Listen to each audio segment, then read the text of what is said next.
चलिए बच्चों, तो आज हमारा डे 3 है हमारे ब्रिज कोर्स का। उसमें हम लोग हमारा लेक्चर 3 चलने वाला है आज, और लेक्चर 2 तक हमने क्या किया, फिज़िक्स में मोशन वाला चैप्टर कंप्लीट कर लिया। तो लेक्चर 3 से हम लोग क्या करेंगे, हमारे केमिस्ट्री का पार्ट स्टार्ट करेंगे। केमिस्ट्री में क्या स्टार्ट करेंगे, तो केमिस्ट्री में हम लोग स्टार्ट करने वाले हैं matter in our surrounding. Matter in our surrounding, तो अपनी सराउंडिंग में जो मैटर है उसके बारे में भी हम लोग पढ़ेंगे। मैटर मतलब क्या, झगड़ा है ना। मैटर मतलब क्या, मैटर हो गया है। तो मैटर का मतलब क्या होता है, झगड़ा नहीं। तो ये हमारा मैटर नहीं है, बम्बई वाला मैटर नहीं है, ठीक है। मैटर का यहाँ पर मतलब कुछ और है। यहाँ पर मैटर का मतलब होता है anything which has mass and occupy some space. कोई भी चीज़ जिसके पास क्या हो, मास हो, और वो क्या करे, कुछ स्पेस ऑक्यूपाई करे, मतलब कुछ जगह ले, उसको क्या बोलते हैं, उसको मैटर कहते हैं, ठीक है। तो सबसे पहले तो आपको पता होना चाहिए कि मैटर होता क्या है।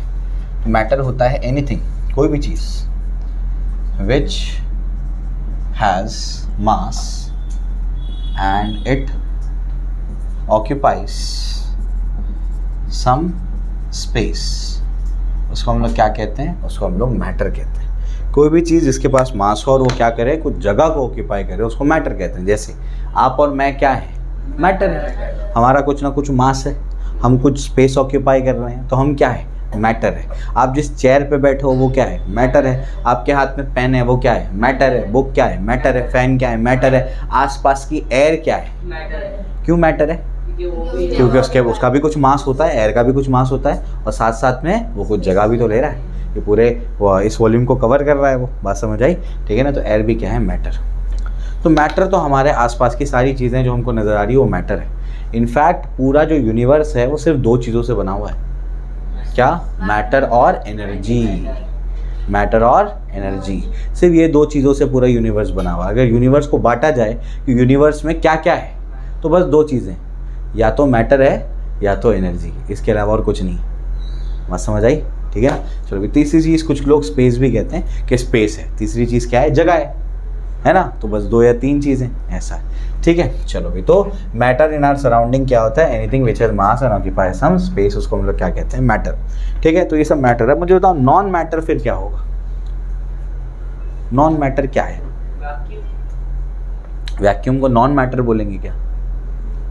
वैक्यूम नॉन मैटर है, जो मैटर नहीं है।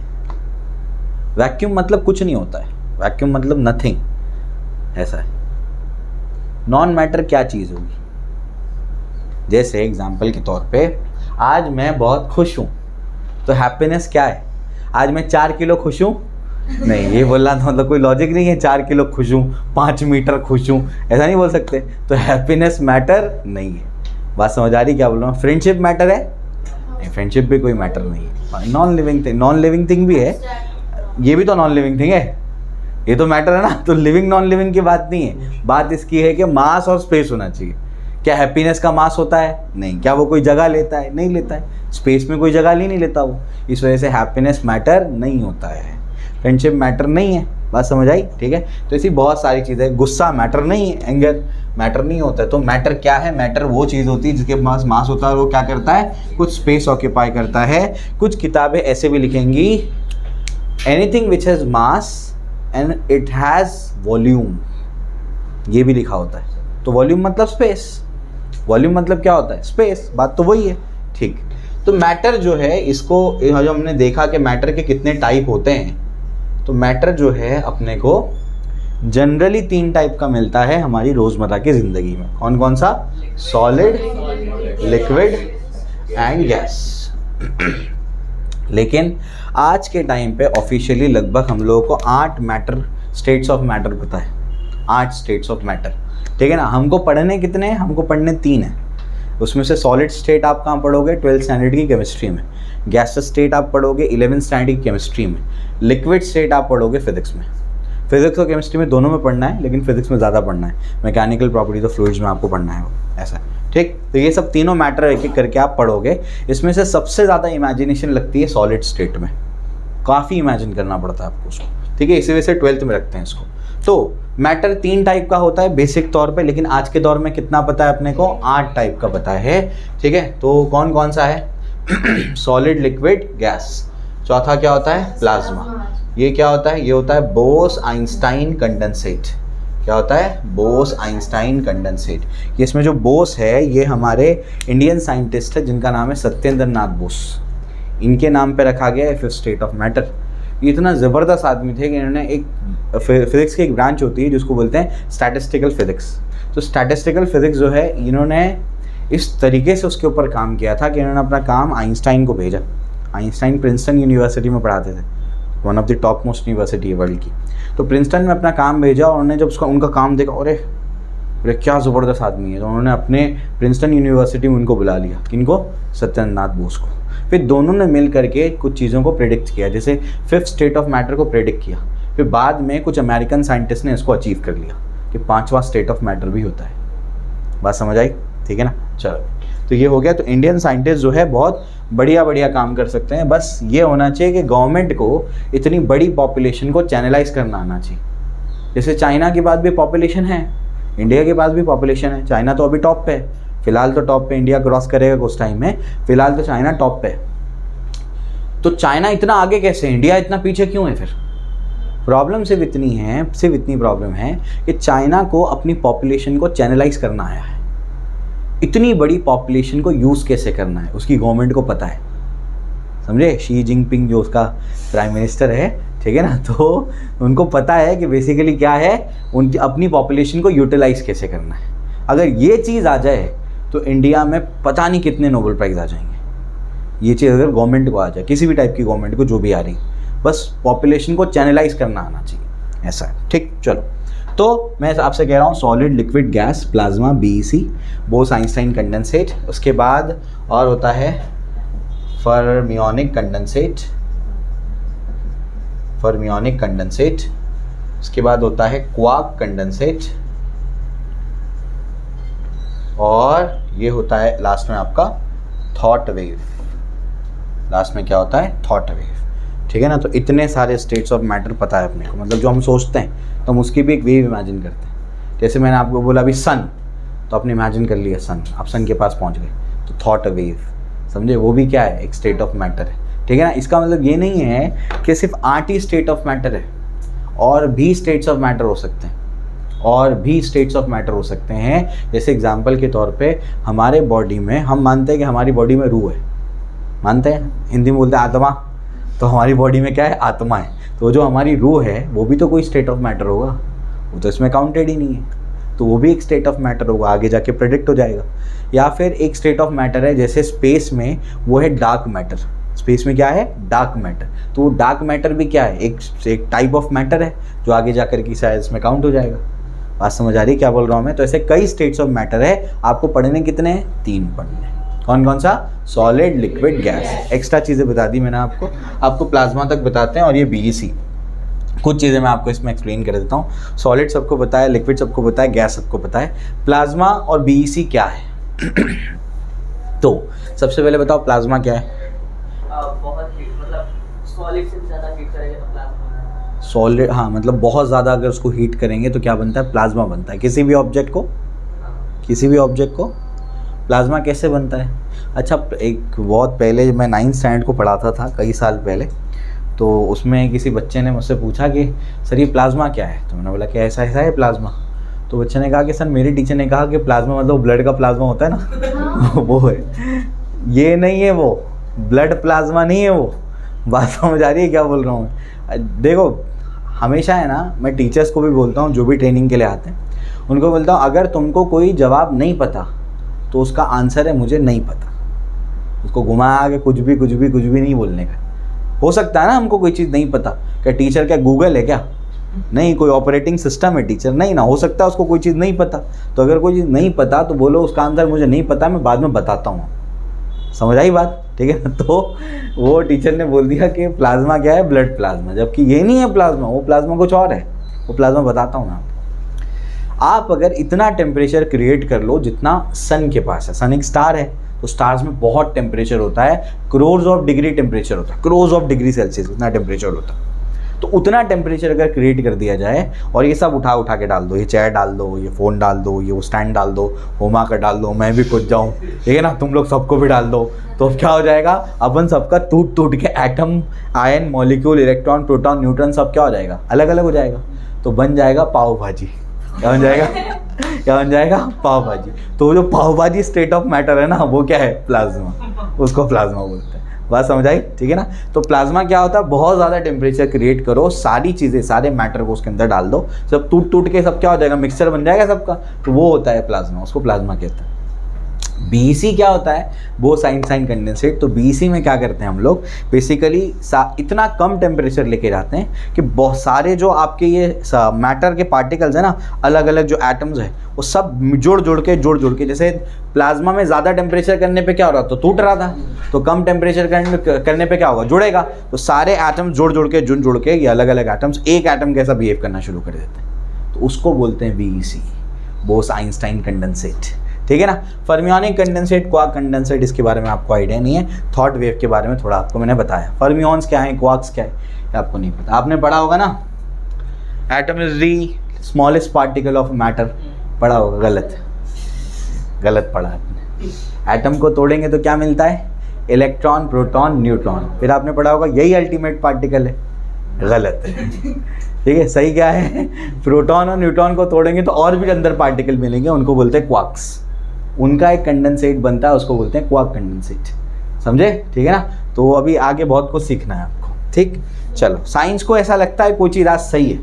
जब मैं स्टार्ट करूंगा फिजिक्स, तो इंट्रोडक्शन में बोला ना, तीसरे वर्कशॉप में क्या बताऊंगा कि कैसे पढ़ना है, क्या पढ़ना है, फिजिक्स को कैसे अप्रोच करना है, या कोई भी सब्जेक्ट को कैसे अप्रोच करना है। तो उसमें आपको बताऊंगा मैं कि साइंस पढ़ते वक्त हम लोग कौन कौन से स्टेप्स लेते हैं। तो उन स्टेप्स में आपको ये चीज़ समझाऊंगा कि क्या साइंस का अप्रोच रहता है। ये सबको समझा है? क्लियर है? कॉपी कर लो फटाफट इसको। तो हम लोग ने समझ लिया कि मैटर इन आवर सराउंडिंग में सबसे पहले मैटर क्या है। क्या होता है matter? Anything which has mass and occupy some space, इसको क्या बोलते हैं हम लोग? हाँ, मैटर कहते हैं। मैटर जनरली 3 टाइप का होता है। कौन कौन सा? सॉलिड, लिक्विड और गैस। 3 टाइप का मैटर होता है। ठीक, चलो। अब आप लोगों को ये पता होना चाहिए कि जो मैटर होता है, सॉलिड हो, लिक्विड हो या गैस हो, तो मैटर बेसिकली पार्टिकल से बनता है। किससे बनता है? पार्टिकल्स। उन पार्टिकल्स को क्या बोलते हैं? एटम्स बोलते हैं। क्या बोलते हैं? एटम्स। तो एटॉम नहीं होता है वो, क्या होता है वो? एटम्स होता है। ठीक है। तो मैटर किससे बनता है? एटम्स से बनता है। ठीक है, चलो। तो एटम से बनता है। एटम किससे बना होता है? एटम्स बना होता है इलेक्ट्रॉन, प्रोटॉन और न्यूट्रॉन, इनसे बना हुआ होता है। ठीक, क्लियर। इसमें ये जो एटम के अंदर इलेक्ट्रॉन, प्रोटॉन, न्यूट्रॉन होता है, अभी से बेसिक बातें बता रहा हूँ, एक्स्ट्रा नहीं। तो ये किस तरीके से होता है? तो एक होता है न्यूक्लियस। एटम में क्या होता है? न्यूक्लियस। न्यूक्लियस के अंदर कौन रहता है? प्रोटॉन और न्यूट्रॉन रहता है। और इलेक्ट्रॉन क्या करता है उसके आसपास? रिवॉल्व करता है। तो इलेक्ट्रॉन क्या करता है इसके आसपास? रिवॉल्व करता है। ठीक है ना। तो इतनी बेसिक चीज़ें आप लोगों को पता है कि मैटर होता है, एटम्स होता है, उसके अंदर इलेक्ट्रॉन, प्रोटॉन, न्यूट्रॉन होता है।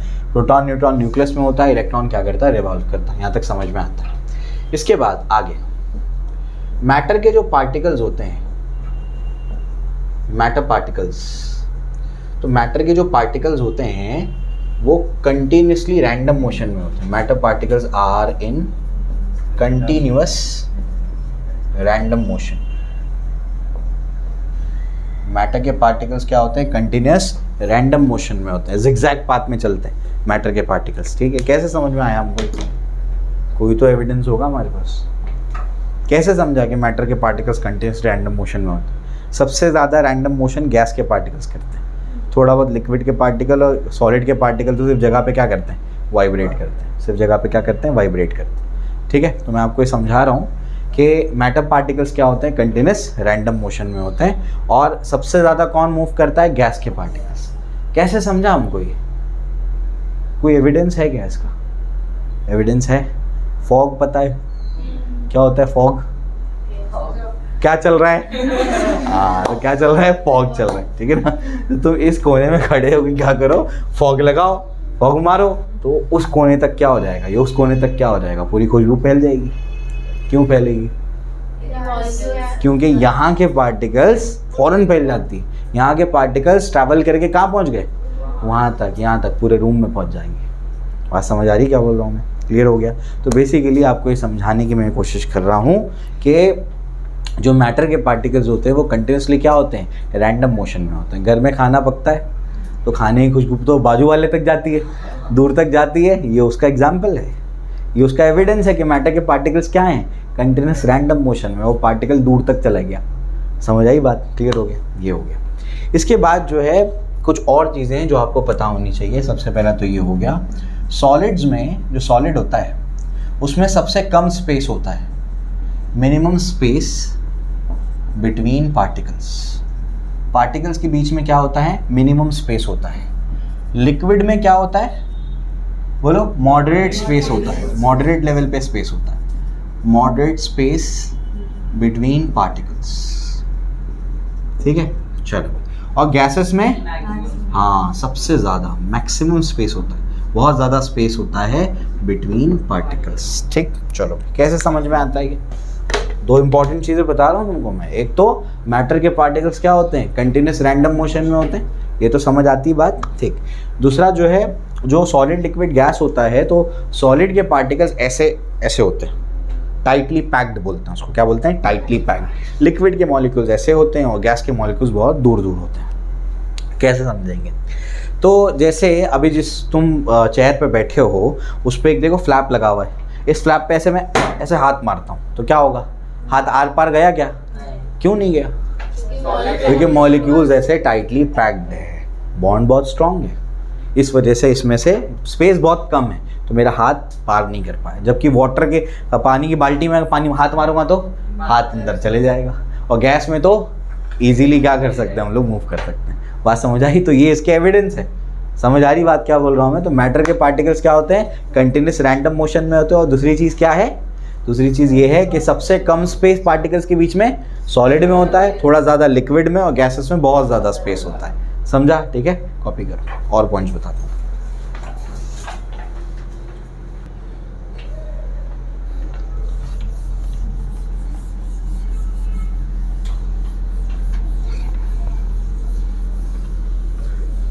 चलिए, यहाँ तक अपने को समझ आया। अब जो है मैं आपको और कुछ पॉइंट्स लिखाता हूँ, तो ये अपने को यहाँ तक समझ में आ गई बात। इसके बाद जो है कुछ अपने को एविडेंसेस देखने हैं कि पार्टिकल्स जो है होते हैं मैटर के अंदर। अच्छा मुझे बताओ, एटम छोटा होता है या सेल छोटा होता है? तो क्या ह्यूमन बीइंग एटम से बना है कि सेल से बना है? एटम से नहीं बना है। अच्छा, मतलब नॉन लिविंग थिंग एटम से बनता है ना? नॉन लिविंग थिंग एटम से बनता है और लिविंग थिंग सेल से बनता है ना? ऐसे ही होता है कि नहीं? बोलो, लिविंग थिंग बनते हैं सेल से बनते हैं, और नॉन लिविंग थिंग एटम से। सही है गलत है? गलत है। हर चीज़ एटम से बनी हुई है, इवन सेल भी एटम से बना हुआ है। अब समझे, हर चीज़ एटम से बनी हुई। समझ आया? ठीक है ना? तो सेल भी किससे बना है? एटम। कई सारे एटम्स का एग्रीगेट है सेल।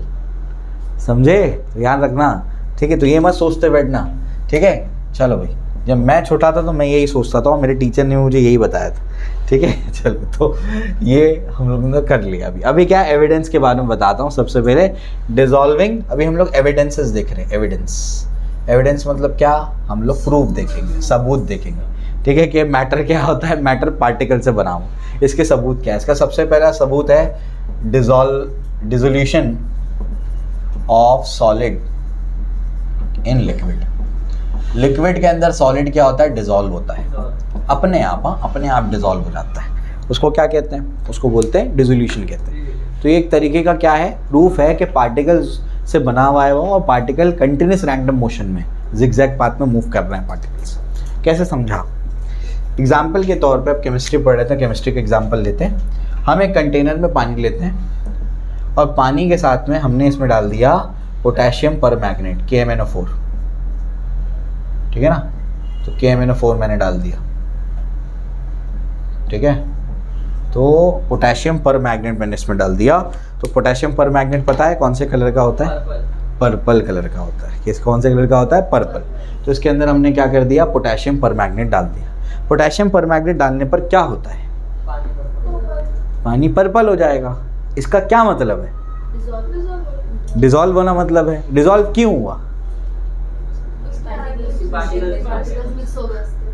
पार्टिकल्स मिक्स हो गए। कैसे मिक्स हुए होंगे? हाँ नहीं, मिक्स कैसे होंगे वो पूछ रहा हूँ। एग्जैक्टली, जब तुमने इसके अंदर पोटेशियम परमैंगनेट डाला तो पोटेशियम परमैंगनेट क्या होता है? डिजॉल्व होना शुरू होता है, मतलब टूटना शुरू होगा। पहले टूटेगा छोटे छोटे पार्टिकल्स में, फिर वाटर के पार्टिकल्स क्या होंगे? कंटिन्यूस रैंडम मोशन में होंगे। यही तो लिखा है मैंने, मैटर के पार्टिकल्स क्या होते हैं? कंटिन्यूस रैंडम मोशन में होते हैं। तो उसको टक्कर मार मार के क्या कर देंगे? मिक्स करवा देंगे। अब कुछ समझ आया? इस वजह से पूरा कलर क्या हो जाएगा? पर्पल हो जाएगा। तो ऐसे अपने को समझा। अच्छा, अगर वाटर के पार्टिकल नहीं चल रहे होते, वो रुके हुए होते, तो ये मिक्स नहीं होता। अब कुछ समझ आया है? तो ये एक तरीका है इसको समझने का। अच्छा, ये मिक्स क्यों हुआ होगा? क्योंकि इसके पार्टिकल जब अंदर जाकर के वो टूटा होगा, डिजॉल्व हुआ होगा, तो वाटर के पार्टिकल्स क्या कर रहे होंगे? उसको कंटिन्यूसली हिट कर रहे होंगे। हिट करने से वो पूरी तरीके से क्या हो गया? उसके अंदर मिक्स हो गया। बात समझ आई? ठीक। उसके बाद आपको नज़र नहीं आएगा, पोटेशियम परमैंगनेट आपको नज़र नहीं आएगा, वो पूरी तरीके से मिक्स हो जाएगा। अगर आपने एक्सपेरिमेंट नहीं देखा है तो जो रमज़ान के टाइम पे लड़कों को काम देते हैं, क्या काम देते हैं? क्या करो? पानी में शक्कर घोलो। ठीक है, क्या करते हैं? लड़कों का एक काम होता है इफ्तारी बनाने में, क्या? पानी में क्या करो? चलो शक्कर घोल के दो। ठीक है, क्लियर हो गया? तो जो लड़कों क्या करते हैं, एक पतीला दे देंगे, उसमें क्या करेंगे? शक्कर डालो और घोलो। तो ये तो तुमने देखा है, बस उसकी बात कर लेता हूँ जो तुमने देखा। तो जब तुम उसके अंदर शक्कर घोल देते हो, स्टरिंग की ज़रूरत नहीं है, बिना उसके भी शक्कर घुलेगी, लेकिन हम फास्ट घुलने के लिए, फास्ट डिजॉल्व होने के लिए उसको स्टर करते हैं, वरना शक्कर तो ऐसे भी घुल जाएगी। इसमें स्टर किया क्या मैंने? नहीं किया। अपने आप ये क्या हो गया? मिक्स हो गया ऑन इट्स ओन, खुद से मिक्स होना चाहिए। उसका ये जो वर्ड है ना मिक्सिंग का, उसको बोलते हैं डिफ्यूजन। क्या बोलते हैं उसको? डिफ्यूजन। तो उसमें डिफ्यूजन हो रहा है एक्चुअली। ठीक, आगे और समझाता हूँ, ध्यान से सुनो। शक्कर तुमने क्या कर दिया? स्टर करके घोल दिया। तो जब पूरी तरीके से शक्कर उसमें डिज़ोल्व हो जाती है, डिज़ोल्व हो गई मतलब शक्कर, शुगर और वाटर H2O दोनों क्या हो गए? मिक्स हो गए। दोनों क्या हो गए? मिक्स हो गए। तो जब शक्कर डिज़ोल्व हो गई तो शक्कर गई कहाँ? लेकिन नज़र तो नहीं आ रही ना। जब तुमने शक्कर को डाला था तब तो दिख रहा था, अब तो शक्कर नज़र ही नहीं आ रही, शक्कर घुल गई। तो किधर चली गई शक्कर? सॉलिड से लिक्विड बन गई क्या शक्कर? लिक्विड बन गई? नहीं नहीं, लिक्विड नहीं बनी। उसको लिक्विड बनाने के लिए बहुत टेम्परेचर चाहिए तुमको। बोलो, तुम शक्कर को कभी तवे पे गर्म करो, काफ़ी टेम्परेचर चाहिए। पानी में तो उतनी हीट थोड़ी होती कि उसको गर्म कर दे, वो गर्म करके पिघला दे। पिघली नहीं है शक्कर, घुल गई है। मतलब क्या, यही पूछ रहा हूँ मैं तुमसे। हाँ, छोटे छोटे पार्टिकल में टूट गया वो, तो पार्टिकल नज़र क्यों नहीं आ रहा है? पार्टिकल बहुत छोटा है, और पार्टिकल गया कहाँ वो बता रहा हूँ मैं। तो पहले तो बड़ा पार्टिकल था, शक्कर का क्यूब, शक्कर का दाना बड़ा पार्टिकल था, उसको पानी में डाला तो वो टूट गया, छोटे छोटे पार्टिकल्स में टूट गया। तो पहला पॉइंट क्या था? Matter is made up of particles. पहली चीज समझ में आ गई। दूसरा, मैंने एक और चीज भी बताई थी, वो रैंडम मोशन में है। और एक भी चीज बताई मैंने कि उनके बीच में, लिक्विड मॉलिक्यूल्स के बीच में क्या होता है? थोड़ा थोड़ा स्पेस होता है। तो पता है तुमको वो शक्कर कहाँ चली जाती है? वो शक्कर, ये जो स्पेस होता है ना इनके बीच में, वो स्पेस में जाकर के शक्कर बैठ जाती है। हमको समझ आया? किधर चलेगी शक्कर? तो कहाँ? जगह चाहिए ना जाने के लिए, तो कहाँ चलेगी? स्पेस में चलेगी। कैसे समझा स्पेस में चली गई? हमको कैसे समझ में आ गया? बोलो। स्पेस मतलब जगह, स्पेस मतलब वो नहीं, स्पेस मतलब जगह। तो वहाँ पर भी जगह ही है ना, इसलिए उसको बोलते हैं स्पेस। अंतरिक्ष बोलते हैं हिंदी में उसको। हाँ ठीक है, चलो भाई। तो मैं क्या बोल रहा हूँ, हमको कैसे समझा स्पेस में चला गया? अगर जगह नहीं होती तो इसका वॉल्यूम बढ़ जाता। अगर जगह नहीं होती पानी में तो शक्कर डालने के बाद उसका वॉल्यूम बढ़ जाता। हमने देखा वॉल्यूम नहीं बढ़ा। वॉल्यूम नहीं बढ़ा मतलब, इसका मतलब अंदर जगह है, उसमें बैठा दिया उसने उसको। अब समझे? ये लॉजिक है। तो साइंस में आके कोई बोलता नहीं है कि वो लिक्विड बोलेगा नहीं मेरे अंदर स्पेस है, ठीक है, सॉलिड बोल नहीं मेरे अंदर स्पेस नहीं है, ऐसा कोई बोलता नहीं है। हमको समझना पड़ता है। हमको ये भी किसी ने बताया नहीं है कि एटम में एटम आके बोल रहा है मैं अंदर क्या बैठा है, मेरे न्यूक्लियस और इलेक्ट्रॉन घूम रहा है, ऐसा कोई बोलता नहीं है। हमको समझना पड़ता है दिमाग लगा के। समझे? तुम बोलते हो ना हमेशा क्या ये कहाँ से इन लोगों ने निकाल लिया, ये क्या एटम है, उसमें इलेक्ट्रॉन घूम रहा है, पता नहीं कहाँ है, किसने बताया इनको ये बोलते हम लोग क्या ये कौन बताया इनको ये सब। तो ऐसा नहीं है, हमारे इसके पीछे लॉजिक है, तुमको किसी ने सही से समझाया नहीं है। अब तुम 11th में सीखोगे कि उसके पीछे लॉजिक क्या है। तुमको रटा देते हैं एटम है, न्यूक्लियस है, इलेक्ट्रॉन घूम रहा है, क्या लॉजिक है, कहाँ से आया, मैं लॉजिक समझाऊंगा उसके पीछे क्यों आया, कैसे आया, हमने उसको कैसे समझ लिया, समझे, ठीक है ना। चलो तो ये अपने को समझ आया, हाँ, क्योंकि डिसॉल्व नहीं हो सकता, वो टूटता नहीं है पार्टिकल में। समझाता हूँ मैं, कुछ ऐसे सब्सटेंसेस होते हैं वो सोल्यूबल होते हैं पानी के अंदर या किसी और सब्सटेंस के अंदर, और कुछ सब्सटेंस होते हैं जो सोल्यूबल नहीं होते। अब वो सोल्यूबल होना नहीं होना उसके कई सारे फैक्टर्स हैं, उसमें से one of the factor bonding भी है। क्या मतलब है, मतलब समझाता हूँ। नमक पानी में घुलता है कि नहीं घुलता है, घुलता है। तो नमक क्या होता है, NaCl, क्या होता है, NaCl, ठीक है। तो ये जो NaCl होता है ये बेसिकली इनके बीच में आयनिक बॉन्ड होता है, Na+ और Cl-। कौन सा बॉन्ड होता है, आयनिक बॉन्ड। तो जैसे ही तुम इसको पानी में डालते हो नमक को, तो वाटर आकर के क्या करता है, वाटर आके इसके बीच में घुस जाता है, ठीक है, और इनके बीच में जो आयनिक बॉन्ड है उसको क्या करता है, कमजोर कर देता है। बात समझ आई, मतलब इनके आयनिक बॉन्ड का मतलब होता है इलेक्ट्रोस्टैटिक फोर्स ऑफ अट्रैक्शन है। क्या है, इलेक्ट्रोस्टैटिक फोर्स ऑफ अट्रैक्शन। जैसे ही पानी में डाला तो वाटर क्या करेगा, इलेक्ट्रोस्टैटिक फोर्स ऑफ अट्रैक्शन को वीक कर देगा और दोनों को अलग अलग कर देगा। अलग अलग हो गया डिसोल्यूशन, हो गया डिसोसिएशन, ठीक, क्लियर है। जब तुम पत्थर लोगे तो पत्थर के जो भी पार्टिकल्स हैं उनके बीच में आयनिक बॉन्ड नहीं है, उसके अंदर कई सारे बॉन्ड्स हैं। बॉन्ड तो कई टाइप का होता है, ionic bond, covalent bond, coordinate bond, coordinate covalent bond, banana bond, है ना, बैक बॉन्डिंग, ऐसी कई सारी बॉन्डिंग्स है, वो तुम पढ़ोगे केमिकल बॉन्डिंग में। तो ऐसे कई सारे बॉन्ड्स हैं, तो ये बॉन्ड को तोड़ना वाटर के लिए पॉसिबल नहीं है, इस वजह से उसमें डिसॉल्व नहीं हो सकता। सिंपल है, बात समझ आ रही क्या बोल रहा हूँ मैं। तो उसमें one of the major factor क्या है, सोल्यूबल और इनसोल्यूबिलिटी का बॉन्डिंग। क्या वो बॉन्ड तोड़ सकता है, बॉन्ड तोड़ सकता है तो सोल्यूबल, बॉन्ड नहीं तोड़ सकता तो इनसोल्यूबल। बात समझ आई, ठीक है ना। जैसे हम लिक्विड से नहाते हैं, लिक्विड से नहाते हो ना, पानी लिक्विड है ना, लिक्विड से नहाते हो तुम, पानी से नहाते हो, तो तेल भी तो लिक्विड है, तेल से नहा लो, है ना। पानी अगर लिक्विड है तो लिक्विड से हम नहाते हैं, पानी से हम नहाते हैं, तेल भी तो लिक्विड है, तेल से नहाओ, क्यों नहीं नहाते। अरे पेट्रोल से नहाने नहीं बोल रहा हूँ तेरे को, जो हमारा तेल आता है ना उससे नहाओ, ठीक है। सुनो सुनो मेरी बात सुनो, तेल कहाँ महंगा है, इंडिया में, फॉरेन में तो महंगा नहीं है, फॉरेन में तो पानी महंगा है, समझे, फिर भी वो लोग तेल से नहीं नहाते, समझे, है ना। मेरे पास तोड़ है, तुम्हारे जवाब का मेरे पास तोड़ है क्वेश्चन का, ठीक है। तो फॉरेन वालों को तो पेट्रोल से नहाना चाहिए, वो तो सस्ता है वहाँ पे। दुबई जाओ, सऊदी जाओ, क्या होगा, पेट्रोल सस्ता है वहाँ पे, पानी के कंपैरिजन में सस्ता है, तो क्या पेट्रोल से नहाएंगे वो लोग, नहीं। हम क्यों पानी से नहाते हैं उसका रीज़न बताता हूँ। हम इसलिए पानी से नहाते हैं क्योंकि हमारे जो डर्ट है ना, हमारा डर्ट बैठता है हमारे ऊपर, डर्ट जो है वो वाटर में ही सोल्यूबल है।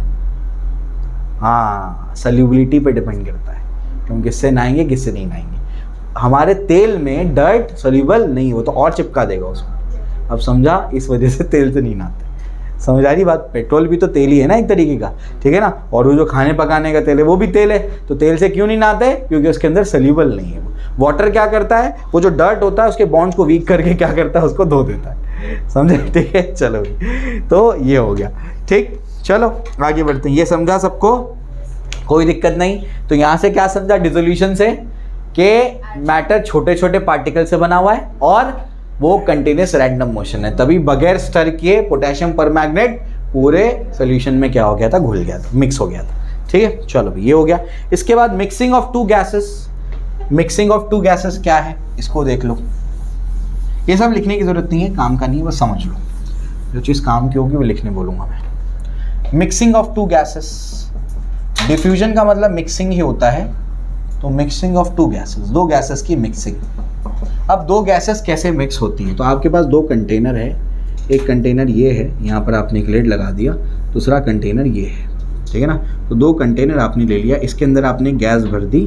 जैसे गैस है हमारी, हाँ, ब्रोमीन वेपर है, कौन सा है, ब्रोमीन के वेपर्स हैं, ब्रोमीन गैस के वेपर्स हैं। और ऊपर जो है, ऊपर तो एयर है, ऊपर क्या हमारा एयर है। तो एयर क्या है, एयर भी गैस है ना। एयर मतलब ऑक्सीजन कितनों को लगता है, हाँ, एयर का मतलब ऑक्सीजन होता है कि नहीं होता है? नहीं होता है। एयर का मतलब ऑक्सीजन? एयर का मतलब ऑक्सीजन नहीं होता है? नहीं। अच्छा, तो एयर क्या होता है बताओ फिर? मिक्सचर ऑफ कई गैसेस है, ठीक है ना, बहुत सारी गैसेस का मिक्सचर क्या है आपका? एयर, ठीक है। तो जो ब्रोमीन गैस होती है हमारी, ब्रोमीन वेपर, उसका कलर रेड ब्राउन होता है। क्या होता है?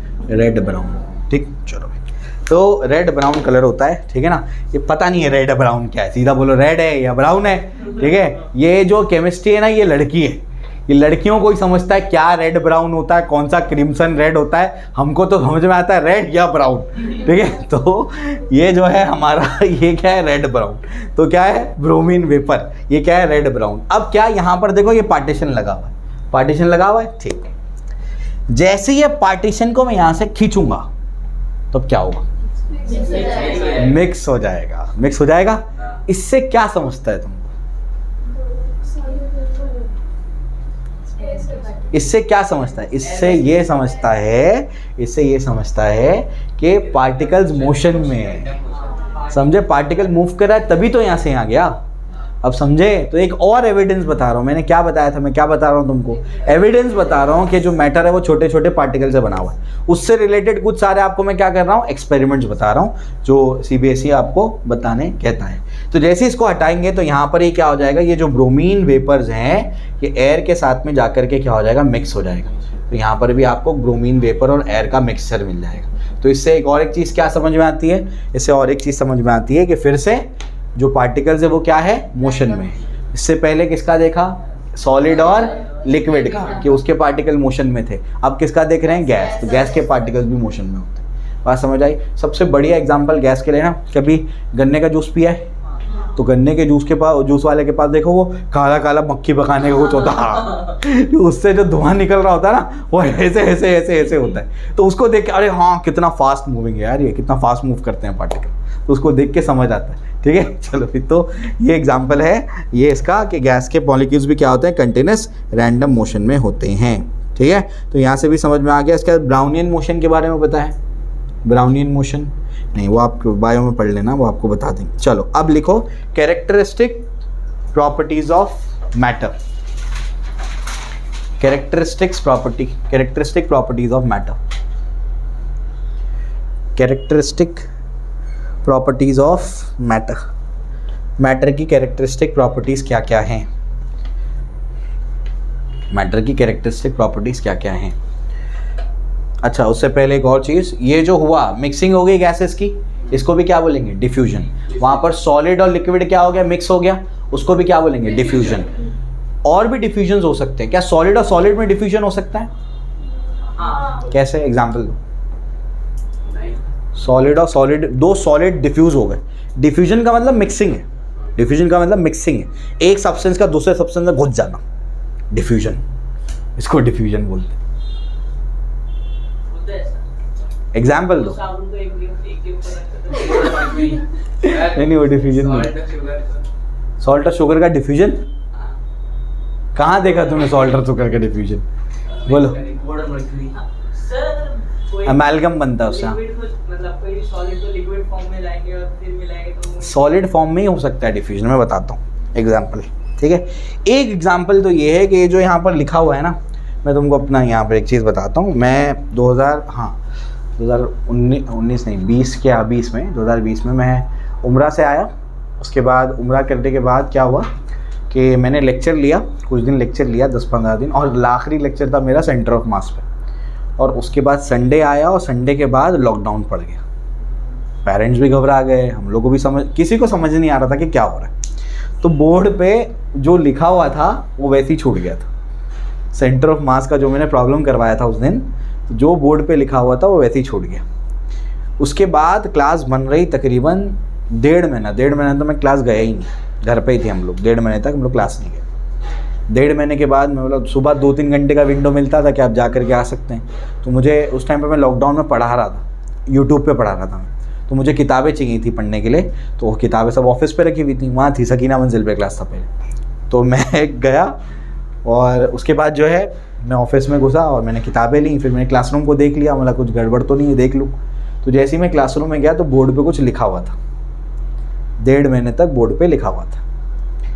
अब मुझे एक चीज़ समझ में आ गई थी कि ये क्या हो गया है, ये हो गया है डिफ्यूजन। क्या हो गया है? क्या मतलब इसका? मिक्स हो गया है। मतलब क्या, जो बोर्ड के पार्टिकल, इसी बोर्ड की बात कर रहा हूँ कि बोर्ड के पार्टिकल और मार्कर के इंक के पार्टिकल एक दूसरे में डिफ्यूज़ हो गए थे, मिक्स हो गए थे। तो जब मिक्स हो जाएंगे तो उनको मिटाना बहुत मुश्किल हो जाएगा। जब भी याद है, जब हम लोग ने बोर्ड शिफ्ट करके लगाया तो हम लोग तकरीबन 2 दिन तक उसको मिटाने की कोशिश कर रहे थे, वो मिट ही नहीं रहा था। फिर हम लोग ने वो, एक होता है अल्कोहल मतलब ये अल्कोहल नहीं, ठीक है, अल्कोहल के बहुत टाइप होते हैं, ठीक है, तो एक अल्कोहल से साफ़ किया तो वो साफ़ हुआ जा करके, वरना पानी से वो साफ़ नहीं हो रहा था। क्यों?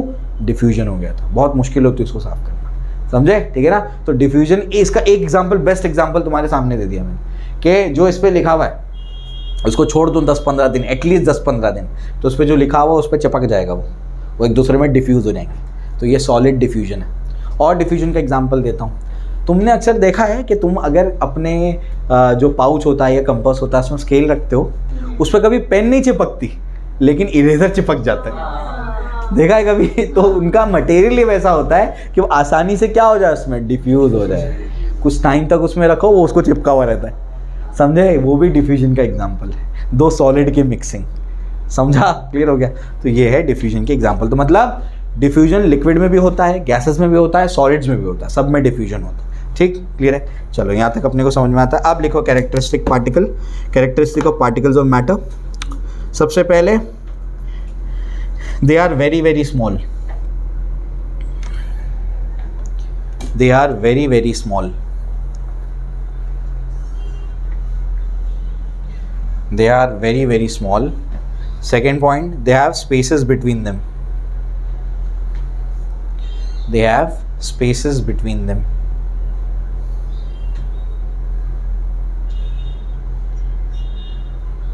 Third point, they are constantly moving, they are constantly moving,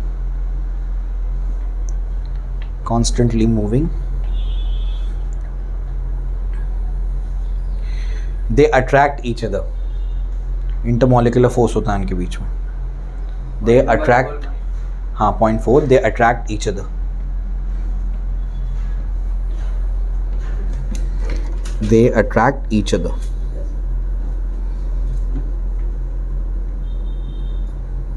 ठीक है, चलो भाई। अब इसके बाद जो है और चीज़ें समझते हैं, आइए। सबसे पहले रिजिडिटी क्या होता है और फ्लूइडिटी क्या होता है, या रिजिड और फ्लूइड क्या होता है, तो अब इसके बारे में समझते हैं। ठीक है, तो सबके मैंने आपको ये भी बताया कि ये इसके पॉइंट्स है, और सबके एविडेंस भी दे दिया आपको मैंने कि ये इसका प्रूफ है। ठीक है, एविडेंस नहीं भी याद है आपको, अगर पॉइंट ही भी याद है तो काम चल जाएगा आपका। ठीक, चलो इसके बाद क्या, इसके बाद जो है कि रिजिड क्या है एंड फ्लूइड क्या है।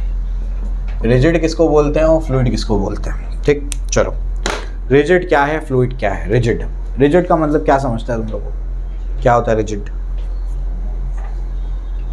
रिजिड क्या होता है भाई?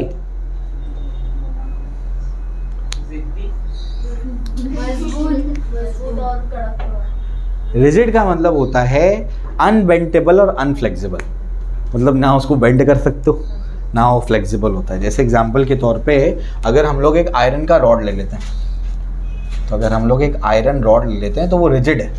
बात समझ आ रही है? अगर आयरन रॉड लेंगे तो क्या है? रिजिड है। इस दुनिया में एक्चुअली रिजिड कुछ नहीं होता। आसान भाषा में रिजिड वो सब्सटेंस होता है या ऐसा मटेरियल होता है जिस पर आप कितना भी फोर्स लगा दो वो नहीं टूटेगा। ऐसा कोई होता है क्या सब्सटेंस? होता है। ये हमारे हाथ से भले ना टूटे, समझे, ये धर्मेंद्र थोड़ी है। ठीक है, तो धर्मेंद्र तो क्या करता भाई, ऐसे रॉड को हाथ से क्या करता, तोड़ देता। तो ये धर्मेंद्र थोड़ी है, तो हम धर्मेंद्र नहीं है। लेकिन इस पे अगर क्या कर दो आप, बहुत जोर से हथौड़ा मारो तो क्या हो जाएगा? वो टूट जाएगा। टूटेगा ना, 3-4 हथौड़े में तो टूट ही जाएगा। ठीक है, तो ये टूट जाएगा। तो रिजिड का मतलब थ्योरेटिकली ये होता है कि ऐसा सब्सटेंस, ऐसा मटेरियल जिस पर आप कितना भी फोर्स लगा दो वो नहीं टूटेगा, उसको रिजिड कहते हैं। तो प्रैक्टिकली कोई रिजिड तो होता नहीं है, तो हम लोग हमारे कंसिडरेशन या प्रैक्टिकल पर्पसेस के लिए हम लोग रिजिड किसी सॉलिड को ले लेते हैं। तो अगर हम लोग सॉलिड बोलेंगे तो हम लोग उसको रिजिड बॉडी कंसिडर करेंगे। समझ आ रहा है क्या बोल रहा हूँ मैं? तो अगर मैं सॉलिड बोल रहा हूँ तो वो क्या है, ना तो बेंड हो सकता है ना उसके अंदर फ्लेक्सिबिलिटी है। अगर सॉलिड बोल रहा हूँ इसका मतलब ये नहीं है कि तुम फलेरो चॉकलेट वो जो कैंडी है उसको इमेजिन करना शुरू कर दो, है ना। फलेरो होता है, फलेरो खाए कभी? अरे गरीबो, कभी फलेरो खाए? ठीक है, तो कभी फलेरो खाए होंगे तुम। तो जो फलेरो होती है वो बेसिकली वो रिजिड कैटेगरी में नहीं आएगी, समझे क्या बोल रहा हूँ मैं? ठीक है ना। तो जो वो रिजिड कैटेगरी में नहीं है, जैसे आयरन रॉड हो गया, ये हमारा पोडियम हो गया, ये सब रिजिड कैटेगरी में। इसके बाद फ्लूइड क्या होता है? फ्लूइड मतलब लिक्विड होता है क्या? हाँ, जो फ्लो हो सके, जिसको फ्लो हो सके उसको क्या कहते हैं? उसको हम लोग फ्लूइड कहते हैं, ठीक है ना। A substance which can flow, a substance which can flow, एक ऐसा सब्सटेंस जो क्या हो सकता है, फ्लो हो सकता है, उसको हम लोग क्या कहते हैं? उसको हम लोग फ्लूइड कहते हैं, ठीक है ना। क्लियर हो गया? तो जो फ्लो हो सकता है वो क्या है? गैस है और लिक्विड है, ठीक है ना। चलो भाई, तो फ्लो कौन हो सकता है? फ्लो हो सकता है गैस या फिर लिक्विड, ठीक है ना। सिर्फ अधूरा डेफिनेशन ये है, याद रखना। फ्लूइड एक्चुअली भी कुछ और भी होता है, च्युइंगम भी फ्लूइड है, टूथपेस्ट भी फ्लूइड है। हाँ बोले किधर बहता है च्युइंगम, किधर बहता है टूथपेस्ट किधर? ऐसे रखो तो बहता है क्या टूथपेस्ट? नहीं बहता है, नहीं बहता है ना। जो आपके घर में मम्मी आटा गूंथती है ना, वो भी फ्लूइड है। आप बोले ये कैसा है? ये 12वीं में सिखाऊंगा, अभी नहीं, ठीक है। मतलब हाँ, तो अभी जो है फ्लूइड क्या होता है, जो तुम्हारे लेवल पे सीखने की वो बात बता रहा हूँ मैं। तो गैस और लिक्विड क्या है? फ्लूइड है। गैस और लिक्विड को क्या बोलते हैं? फ्लूइड कहते हैं। तो सबसे पहले मुझे बताओ कि जो चीज़ बह सकती है उसको हम लोग क्या बोलते हैं? फ्लूइड कहते हैं। ये आपको समझ रहा है? तो अगर एक मेरे पास आयरन का ब्लॉक है जिसका मास m है, ये यहाँ से यहाँ चल करके पहुँच जाता है, और मेरे पास एक कंटेनर है, उस कंटेनर में मैंने क्या कर दिया? उस कंटेनर में मैंने भर दिया आपका लिक्विड। क्या भर दिया? लिक्विड। और लिक्विड को मैंने यहाँ से पोर कर दिया, तो लिक्विड यहाँ से बाहर निकला, उसके बाद लिक्विड ऐसे बह गया, समझे। तो इसके यहाँ से यहाँ तक चलने में और लिक्विड के यहाँ से यहाँ तक बहने में फ़र्क है कि नहीं है? क्या फ़र्क है? वो खुद से बहेगा ना, और उसके लिए तो कुछ लगेगा। हाँ, तो इनिशियली तो इस पर मुझे ऐसे ऐसे उसको मारना पड़ा ना, ठीक है, तब ये यहाँ से यहाँ तक पहुँचा। तो इनिशियली ग्लास को भी तो ऐसे टिल्ट करना पड़ेगा, अपने आप पानी ऐसा बाहर निकल के थोड़ी फ्लो होगा, ऐसे तो होगा नहीं। तो इनिशियली मुझे उसको भी टिल्ट करना पड़ेगा। फिर और कोई पॉइंट? वो जल्दी वो ऊपर से नीचे आ रहा है, तो वैसे तो ये भी तो अगर इंक्लाइन प्लेन रखूंगा तो ऊपर से नीचे गिर जाएगा। वो रैंडम उसमें रैंडम डायरेक्शन में फ्लो है। अच्छा, ये रैंडम डायरेक्शन में, तो वो भी तो रैंडम डायरेक्शन में जा सकता है ना। वो फास्ट होएगा, ये इसकी भी तो स्पीड बढ़ा सकते हैं। लिक्विड पर ज़्यादा फास्ट है ना, तो ऐसा ज़रूरी नहीं है। तुम तो लिक्विड मतलब तुम पानी समझ रहे हो ना, मैंने शहद डाल दिया, अब हो सकता है ना, शहद भी तो लिक्विड है, हो सकता है। अब फास्ट बहेगा क्या? मैं पूछ रहा हूँ कि इसके मूवमेंट में और ये फ्लो में क्या डिफरेंस है? कोई तो डिफरेंस होगा। जब मैं यहाँ से यहाँ तक चलता हूँ तो क्या आप मुझे क्या बोलेंगे? मैं फ्लो हो रहा हूँ, मैं तो मूव कर रहा हूँ। तो मुझे क्यों नहीं बोल रहे हो फ्लो हो रहा हो? यहाँ से पानी ऐसे डाल दो तो वो बोलेंगे फ्लो हो रहा है। लिक्विड है वो फ्लो हो रहा है, और आप मूव हो रहे हो, सॉलिड। अच्छा, मतलब सॉलिड फ्लो नहीं हो सकता है? सॉलिड फ्लो नहीं हो सकता, ऐसा है? बताता हूँ, चलो समझो। सबसे पहले तो मूवमेंट में और फ्लो में आपको फ़र्क पता होना चाहिए। फ़र्क मैं आपको समझा रहा हूँ, बच्चे तो छोड़ दो, टीचर्स को भी नहीं पता होता है। जब फ्लूइड चैप्टर पढ़ाते हैं तो इसमें उन लोग गड़बड़ कर देते हैं। मैं समझा रहा हूँ, मेरी बात ध्यान से सुनना। होता क्या है, यहाँ पर पार्टिकल 1 है और यहाँ पर कोई पार्टिकल मैंने मार्क कर दिया 2। ब्लॉक है, ब्लॉक पे 2 मार्किंग कर दी, एक को फर्स्ट पार्टिकल बोला, एक को सेकेंड पार्टिकल। यहाँ पर जो पार्टिकल निकला था इसको मैं 1 बोलता हूँ, उसके बाद के पार्टिकल को क्या बोलता हूँ? 2 बोलता हूँ। इधर पे भी मार्किंग कर दी मैंने। जब ये यहाँ से यहाँ पहुँचेगा तो पार्टिकल 1 पहले भी पीछे था और पार्टिकल 2 आगे था। अब भी पार्टिकल 1 पीछे रहेगा और पार्टिकल 2 क्या होगा?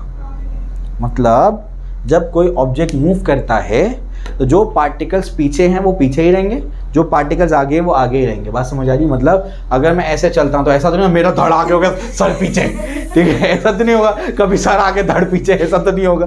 सब एक ही साथ में चलेंगे सिस्टम बन के, ठीक है। तो ये हो गई मूवमेंट, इसको मूवमेंट बोलते हैं, ठीक है। अब उसके बाद क्या होगा? उसके बाद यहाँ पर अगर आप क्या करते हो, लिक्विड को अगर आप पूर कर देते हो या गैस को, तो पार्टिकल 1 पहले पीछे है, पार्टिकल 2 आगे है। लेकिन चलने के दौरान हो सकता है कि पार्टिकल 1 आगे निकल जाए और पार्टिकल 2 पीछे रह जाए। मतलब पार्टिकल्स की पोजीशन चेंज हो सकती है। आपको समझ आया? पार्टिकल में कोई ऑर्डर्ड मोशन नहीं होगा, डिसऑर्डर्ड मोशन होगा, जबकि यहाँ पर ऑर्डर्ड मोशन है। जो पार्टिकल जाए वो वहीं रहेगा अपनी पोजीशन पे फिक्स, उसके बाद वो आगे बढ़ेंगे एज अ यूनिट। तो ये मूवमेंट और फ्लो में फ़र्क होता है। समझ आई बात? क्लियर हो गया? तो इस वजह से हम लोग कहते हैं कि गैस और लिक्विड क्या करती हैं? फ्लो करती हैं, क्योंकि पार्टिकल्स में कोई ऑर्डर्ड मोशन नहीं होता। कोई पार्टिकल कभी आगे कभी पीछे इस तरीके से मूव कर सकते हैं रैंडमली। सॉलिड में फिक्स है भाई, मूव करेंगे और एज अ यूनिट मूव करेंगे। जो पार्टिकल पीछे है वो पीछे रहेगा, जो पार्टिकल आगे है वो आगे ही रहेगा। तो ये दोनों में फ़र्क है, मूवमेंट और आपका फ्लो में। सबको समझा? क्लियर हो गया? तो फ्लूइड का मतलब 2 चीज़ें होती हैं बेटा, गैस और लिक्विड। फ्लूइड का मतलब 2 चीज़ें होती हैं, क्या? गैस और लिक्विड। और जब 12th में जाओगे तो उसमें और चीज़ें पता लगेगी कि फ्लूइड और भी चीज़ें होती हैं। फ्लूइड एक ऐसा सब्सटेंस होता है जिसका शेयर मॉडुलस 0 होता है। अभी नहीं समझेगा, 12th में ही समझेगा। 11th पढ़ने का 12वीं में जाओगे तब समझेगा। चलो भाई, तो ये भी समझ आता है, ये भी अपने को क्लियर हो गया। आगे बढ़ते हैं। आगे क्या है? और एक बात बता दूं मैं तुमको, जो टेक्स्ट बुक में लिखा हुआ है च्युइंग गम फ्लूइड है, टेक्स्ट बुक में लिखा हुआ है ये महाराष्ट्र स्टेट बोर्ड की। अब तक जो स्टेट बोर्ड की टेक्स्ट बुक आई है, ये जो न्यू सिलेबस है अब तक का बेस्ट सिलेबस है महाराष्ट्र बोर्ड का। इससे अच्छा सिलेबस नहीं आया था। मतलब उसको पढ़ाने के लिए भी तगड़ा टीचर चाहिए, ऐसा है। तो वो सिलेबस में वो जो पॉइंट लिखा हुआ है, पूरे यूट्यूब पे मैं अकेला टीचर हूँ जिसने वो पॉइंट एक्सप्लेन किया है कि च्युइंग गम, आपका टूथपेस्ट और फ्लावर डो, मतलब जो आपका आटा होता है, ये फ्लूइड क्यों है। कोई किसी ने एक्सप्लेन नहीं किया। मैं देख चुका हूँ ना, बहुत सारी चीज़ें देखी मैंने, तो किसी ने एक्सप्लेन नहीं किया वो क्यों उनको फ्लूइड बोलेंगे। और बाकी चीज़ें तो फ्लूइड तो है ही, मतलब जो आपका लिक्विड वगैरह ऐसा है, ठीक है। वो तो आप 12th में सीखेंगे जाके। अब जो है इसके बाद आगे बढ़ते हैं। आगे क्या है? अब हम लोग को सॉलिड के बारे में थोड़ा सा देखना है कि सॉलिड की क्या क्या प्रॉपर्टीज़ हैं, ठीक है। तो प्रॉपर्टीज़ ऑफ सॉलिड क्या है, किसी को पता है? लिख लिया? ये समझ में आ गया ना? रिजिड लिख दो सॉलिड, और फ्लूइड लिख दो क्या? गैस और लिक्विड, ठीक है। अब जो है हम लोगों को इनके बारे में थोड़ा थोड़ा पढ़ना है, सॉलिड, लिक्विड और गैस के बारे में, उनकी क्या प्रॉपर्टीज़ हैं, ठीक है। चलिए आइए। डेंसिटी समझता है सबको? डेंसिटी क्या होता है? फॉर्मूला बताओ।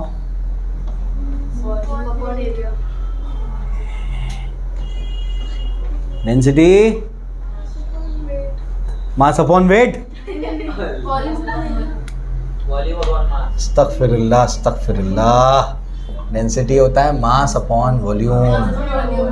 क्या होता है डेंसिटी? Mass upon volume. तो मास अपॉन वॉल्यूम को डेंसिटी कहते हैं।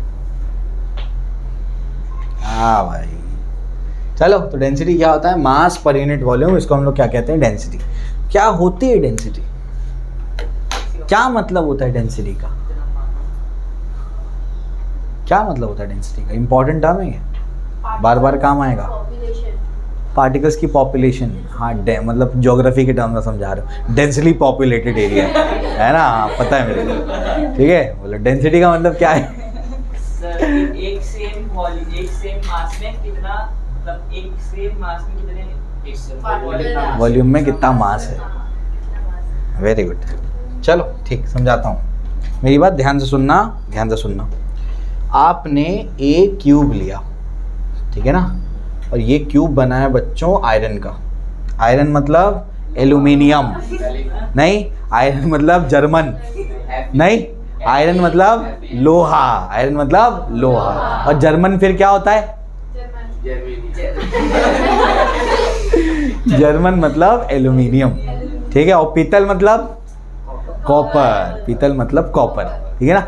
जर्मन मतलब क्या होता है? बोलते हैं जर्मन का बर्तन है, तो मतलब एल्यूमिनियम का बर्तन है, ये मतलब होता है, ठीक है। चलो, तो ये हो गया। ये ऐसा है, ये अपने पास कौन सा ब्लॉक है? ये आयरन का ब्लॉक, आयरन का ब्लॉक, ठीक। अब क्या, पूरा आयरन का बना हुआ है। अब क्या, मैं क्या करता हूँ, मेरी बात ध्यान से सुनना।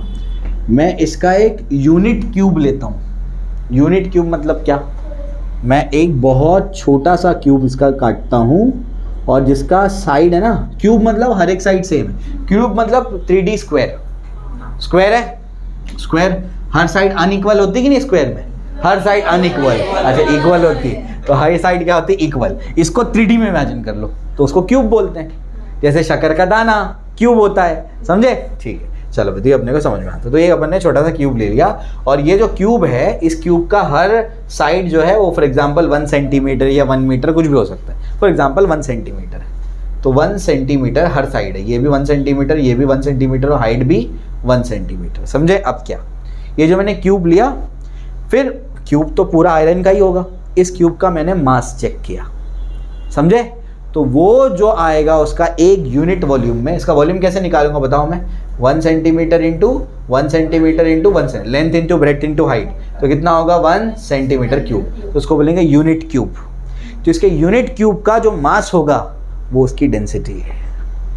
अब समझा? ये कौन सा क्यूब है, छोटा वाला क्यूब, यूनिट क्यूब। उसका जो भी मास होगा मैं लेके जा करके क्या करता हूँ, वेइंग मशीन पे रखता हूँ, मुझे मास पता लग जाता है। फॉर एग्जाम्पल उसका मास आता है, फॉर एग्जाम्पल 1 किलो आया, फॉर एग्जाम्पल कितना आया 1 किलो, तो 1 किलोग्राम पर सेंटीमीटर क्यूब आया। एग्जाम्पल दे रहा हूँ मैं, कितना आया 1 किलोग्राम पर सेंटीमीटर क्यूब, तो ये इसकी डेंसिटी है। तो डेंसिटी क्या बताता है, डेंसिटी बताता है हर यूनिट वॉल्यूम के अंदर कितना मास भरा हुआ है, उसको डेंसिटी कहते हैं। समझे? अब अगर मैं यही पूरा बड़ा वाला क्यूब आयरन की जगह थर्मोकोल का ले लूं, पूरा थर्मोकोल से बना हुआ है, पूरा थर्मोकोल से बना हुआ है, उसके अंदर काट के एक छोटा सा क्यूब निकालूं, तो वो कौन सा क्यूब है, यूनिट क्यूब। उस यूनिट क्यूब का मास निकालूं तो क्या 1 किलो आएगा? क्यों नहीं आएगा? क्योंकि उसकी डेंसिटी कम है, 1 यूनिट वॉल्यूम में मास कम आ रहा है। आपको समझा क्या बोल रहा हूँ मैं, क्लियर है? तो यही आपको समझना है कि डेंसिटी बताता है कि हर यूनिट वॉल्यूम में, हर छोटे क्यूब में कितना मास भरा हुआ है, ये आपको बताता है डेंसिटी। बात समझ आई? क्लियर हो गया? तो डेंसिटी का फॉर्मूला याद रखो, मास अपॉन वॉल्यूम या मास पर यूनिट वॉल्यूम, इसको क्या बोलते हैं, डेंसिटी बोलते हैं। ठीक है? तो मुझे बताओ डेंसिटी लिक्विड की ज़्यादा होगी, ठीक है, बोलो लिक्विड की ज़्यादा। अब जब भी आपको डेंसिटी सोचना है तो क्या इमेजिन करो, ये छोटा वाला क्यूब, इस छोटे वाले क्यूब में क्या कर दो, वो मटेरियल को भर दो, तो उसका जो भी मास होगा वो क्या है, उसकी डेंसिटी। तो अब मुझे बताओ, छोटे वाले मटेरियल में पहले मैं आयरन भरता हूँ, उसका चेक करता हूँ, फिर मैं वाटर भरता हूँ, उसको चेक करता हूँ, फिर मैं गैस भर देता हूँ उसके अंदर, उसको चेक करता हूँ। अब बताओ किसकी डेंसिटी ज़्यादा होगी, सॉलिड की ज़्यादा होगी, फिर थोड़ी ज़्यादा, थोड़ी कम, उससे कम थोड़ी लिक्विड की, सबसे कम गैस की। अब समझा? ऐसे करना है, बात समझ आई? ठीक है ना? चलो भाई, तो ये चीज़ हो गई हमारा डेंसिटी, तो उसको डेंसिटी कहते हैं।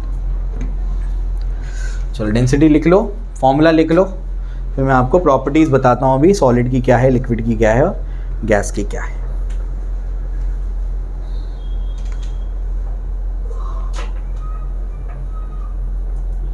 ठीक है? चलो सबसे पहले लिखो प्रॉपर्टीज ऑफ सॉलिड्स। सिर्फ प्रॉपर्टीज लिखो, फिर उसके बाद फर्स्ट लिख करके लिखो सॉलिड्स। ऐसे लिखो प्रॉपर्टीज, कोई भी नई चीज में लगा रहा हूं तो ये हैश होना चाहिए वहां पर। ठीक है? प्रॉपर्टीज, और उसमें सबसे पहला क्या है, सॉलिड्स। सॉलिड्स की प्रॉपर्टीज। सबसे पहला पॉइंट लिखो, fixed shape and fixed volume, fixed shape and fixed volume, fixed shape and fixed volume. Second point, cannot be compressed. Second point, cannot be compressed. Third point, high densities.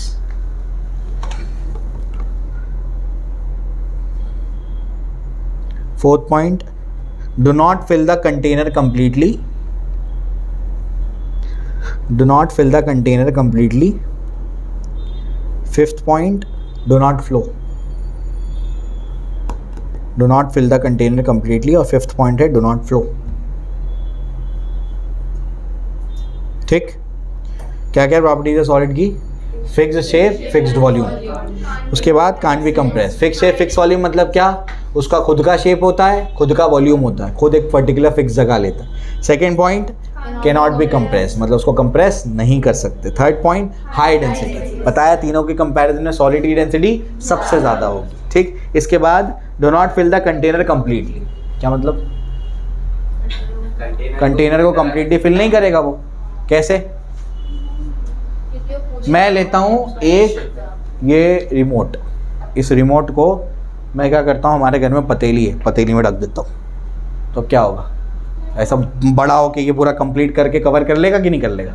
नहीं कर लेगा, करेगा ना? नहीं करेगा। ऐसे ये ऐसे बड़ा होएगा रिमोट और पूरा पतीली कवर कर लेगा?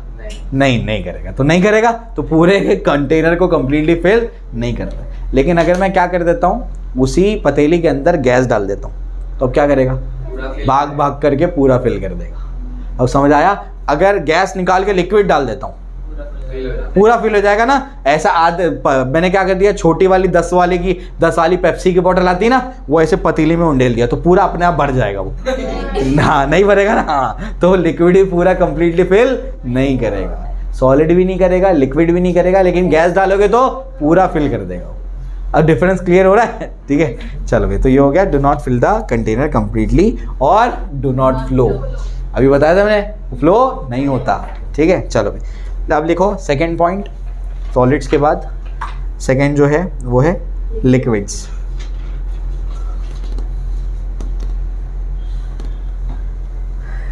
Fix shape, fixed volume but no fixed shape. Fixed volume but no fixed shape. Fixed volume but no fixed shape. Second point, cannot be compressed. Second point, cannot be compressed.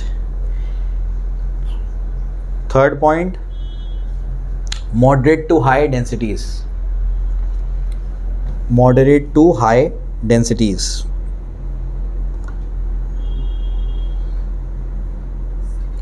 फिर do not fill the container completely. Do not fill the container completely.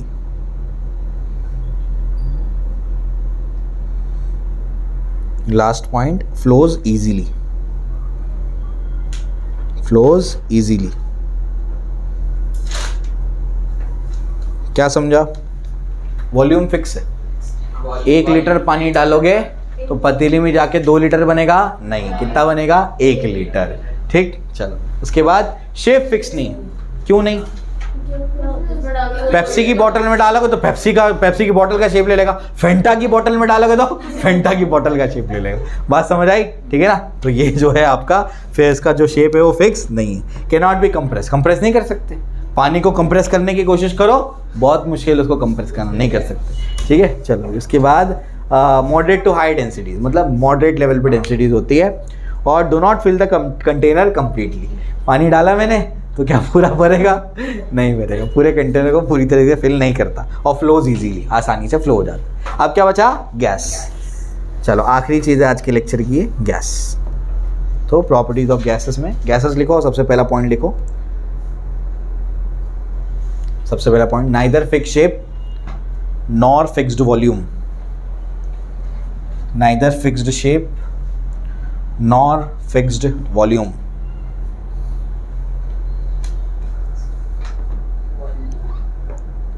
ना shape fix होता है ना volume fix होता है। जो container डालोगे उसका वॉल्यूम ले लेगा। समझे? मतलब क्या, मैं कहीं से मैंने पेप्सी की बोतल के खाली कर दी और कहीं पे मैं पेप्सी की बोतल में गैस भर के ले आया। वो बाहर से ला करके वही गैस मैंने क्या कर दिया, इस रूम में फॉर एग्जांपल वैक्यूम था, वही गैस ला करके बोतल को ओपन कर दिया, वो गैस बाहर निकल गई। तो अब गैस का वॉल्यूम क्या होगा? पेप्सी की बोतल का वॉल्यूम या इस रूम का वॉल्यूम? रूम का वॉल्यूम। अब समझ आएगा? जो कंटेनर में जाएगा उसका वॉल्यूम ले लेगा। समझे? ऐसा है। शेप भी फिक्स नहीं है, कोई भी कंटेनर में डालो उसका शेप ले लेता है वो। ठीक है, चलो, ये भी हो गया। उसके बाद लिख लिया ना, neither fix shape nor a fixed volume. Can be compressed easily. Can be compressed easily, easily compress कर सकते हैं इसको। Very low densities, very low densities, very low densities. Fill their container completely. Fill their container completely. Fill their container completely. Flow easily. Last point है flow easily. समझा? सारे points clear है? चलो, तो ये आपको बता दिया मैंने आज। तो आज क्या क्या पढ़ा बताओ, रिवीजन कर लेते हैं। क्या क्या पढ़ा आज? सबसे पहले क्या पढ़ा? मैटर। क्या होता है matter? Anything which has mass and occupies some space, इसको क्या बोलते हैं? मैटर बोलते हैं। ठीक। उसके बाद मैटर जो है 3 टाइप के जनरली होते हैं, सॉलिड, लिक्विड, गैस। फिर हमने क्या पढ़ा मैटर के बारे में, मैटर के particles are in continuous random motion और they have small spaces between them. Solid में बहुत कम, लिक्विड में थोड़ा ज़्यादा, गैसेस में बहुत ज़्यादा, ठीक है ना। आप हर वक्त हवा के समंदर में बैठे हो, हाँ, एक पानी का समंदर है, आप पानी में उतरो, हर जगह क्या होगा, पानी पानी पानी, ऐसे ही होगा। लेकिन आप हर वक्त अभी कहाँ बैठे हो, आसपास क्या है, एयर है, आप एयर के समंदर में बैठे हो। समझे क्या बोल रहा हूँ मैं। इसकी डेंसिटी कम है एयर की, तो आप आसानी से चल पाते हो। आप पानी में चल पाते हो क्या, स्विमिंग पूल में उतरो, जिसकी हाइट कम है उसमें चल के दिखाओ, मुश्किल होगी। बात समझ आ रही क्या बोल रहा हूँ मैं, तो क्या होगा, मुश्किल होगी। बात समझ आई क्यों, क्योंकि वो डेंस है, इस वजह से चलना मुश्किल है। तो जैसे पानी के समंदर में मछलियाँ रहती हैं, तो हवा के समंदर में इंसान रहते हैं, जानवर रहते हैं, बाकी चीज़ें। समझ आया। तो हम लोग हर वक्त कहाँ होते हैं, हवा के समंदर में होते हैं, समझे। चलो भाई आ जाओ, ये भी हो गया। इसके बाद क्या बताया तुम लोगों को मैंने, लो डेंसिटी है, फिल द कंटेनर कंप्लीट, जो कंटेनर में डालेंगे उसका पूरा वॉल्यूम ऑक्यूपाई कर लेगा, ठीक। चलो इसके बाद फ्लो इजीली है, हाँ अच्छा मैं कहाँ चला गया, रिवाइज कर रहे थे हम लोग। तो क्या बताया मैंने, कैरेक्टरिस्टिक्स ऑफ मैटर। तो कैरेक्टरिस्टिक्स ऑफ मैटर में क्या क्या बताया, हाँ, they are very very small. उसके बाद they have spaces between them, they are constantly moving और दे अट्रैक्ट ईच अदर, ठीक है। बहुत छोटे छोटे होते हैं, उनके बीच में स्पेस होता है, कॉन्स्टेंटली मूव करते हैं और एक दूसरे को अट्रैक्ट करते हैं, पार्टिकल्स को, ठीक है। रिजिड का मतलब सॉलिड, फ्लूइड का मतलब liquid. The substance which can flow उसको क्या बोलेंगे, फ्लूइड। उसके एग्जाम्पल है लिक्विड और गैस, लिक्विड गैस उसके एग्जाम्पल है। और रिजिड क्या है, ऐसा सब्सटेंस जिस पे कितना भी फोर्स लगाओ और वो नहीं टूटता, अपना शेप साइज चेंज नहीं करता। डेंसिटी क्या होता है, मास पर यूनिट वॉल्यूम। सॉलिड की प्रॉपर्टी क्या होती है, फिक्स शेप फिक्स्ड वॉल्यूम। फिर can not be compress, solid को कंप्रेस कर सकते क्या, नहीं कर सकते। सॉलिड को कंप्रेस करना बहुत मुश्किल है। गैसेस को ही कंप्रेस कर सकते हो आप, कंप्रेस करके गैसेस को क्या कर सकते हैं हम लोग, रख सकते हैं। जैसे आप टायर के अंदर क्या होती है, हवा मतलब gas, compressed air.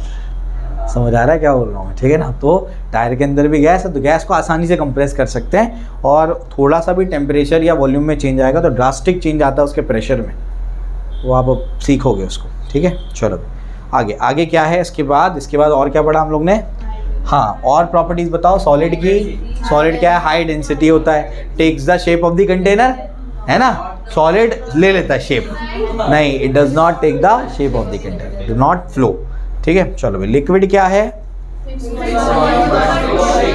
Fix volume और no fix shape, can be compressed, moderate to high density, do not fill, container flows easily. फिर neither fix shape not fix volume, can be compressed, low density, container को completely fill करेगा और flow करेगा आसानी से, ठीक है। चलो आज का सेशन एंड करेंगे, बाकी अगले सेशन में।